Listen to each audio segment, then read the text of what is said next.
அஸ்ஸலாமு அலைக்கும் வரஹ்மத்துல்லாஹி வபரகாத்துஹு. குர்ஆனிய சிந்தனை ஜுஸு அம்ம தஃப்சீரிலிருந்து சூரா அல் பையினா தொடர். வமா உமிரு இல்லா லியஅ்புதுல்லாஹ முஹ்லிஸீன லஹுத்தீன ஹுனஃபாஅ வயகீமுஸ் ஸலாத்த வயுத்துஸ் ஸகாத்த வதாலிக தீனுல் கய்யிமா. சத்தியம் சார்ந்து நின்று அல்லாஹ்வுக்கு மட்டுமே கட்டுப்பட்டு மிக தூய்மையுடன் அவனுக்கு முற்றிலும் அடிபணிய வேண்டும் என்றும், தொழுகை நிலைநாட்ட வேண்டும் என்றும், ஜகாத்தை கொடுக்க வேண்டும் என்றுமே அவர்கள் கட்டளையிடப்பட்டார்கள். அதுவே சீரான மார்க்கமாகும். இவ்வசனத்தின்படி மார்க்கத்தின் அடிப்படைகள் இவையே. உண்டு, அசத்தியங்களிலிருந்து சத்தியம் சார்ந்து நிற்றல். இதற்கு இவ்வசனம் பாவித்துள்ள அரபு பிரயோகம் ஹுனஃபா என்பதாகும். இச்சொல் குறிப்பாக இணை வைத்தலில் இருந்து விலகி ஏகத்துவம் சார்ந்து நிற்றலை குறிக்கிறது. அதாவது இறை நம்பிக்கை பகுதியில் சத்தியம் சார்ந்து நிற்றலை குறிப்பாக குறிக்கிறது.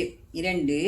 அல்லாஹ்விற்கு மட்டுமே என்றாயி அதற்கு புறம்பானது எதுவும் கலந்துவிடாத அளவுக்கு முற்றிலும் தூய்மையாக கட்டுப்படல். 3. இந்த 2 அடிப்படைகள் மீதும் நின்று இறைவனுக்கு அடிபணிந்து வாழல். 4. தொழுகையை நிலைநாட்டலும் ஜகாத்தை கொடுத்தலும். மேலே குறிப்பிடப்பட்ட தூய இறை நம்பிக்கையின் அடிப்படையான சமூக பிரயோகமே தொழுகையை நிலைநாட்டலும் ஜகாத் கொடுத்தலுமாகும். தொழுகையை நிலைநாட்டுவதன் மூலம் இறை ஞாபகம் உள்ளங்களில் பசுமையாக நிலைக்கிறது. ஜகாத் அந்த சமூகத்தை பொருளாதார கட்டுப்பொறுப்பால் பலப்படுத்துகிறது. இறுதியாக இதுவே சீரான மார்க்கம் என்கிறது இவ்வசனம். அதாவது இந்த அடிப்படை உண்மைகள் மீது எழுந்தது இறை மார்க்கமாகும். அனைத்து நபிமார்களும் இந்த உண்மைகள் தொடர்பில் உடன்படுகிறார்கள். இந்த உண்மைகளை அடியொட்டி வாழ்ந்தோர் நம்பிக்கைசார் வாழ்வை நடைமுறைப்படுத்தியவர்களாகிறார்கள். இவை எவ்வளவு எளிமையான உண்மைகள்!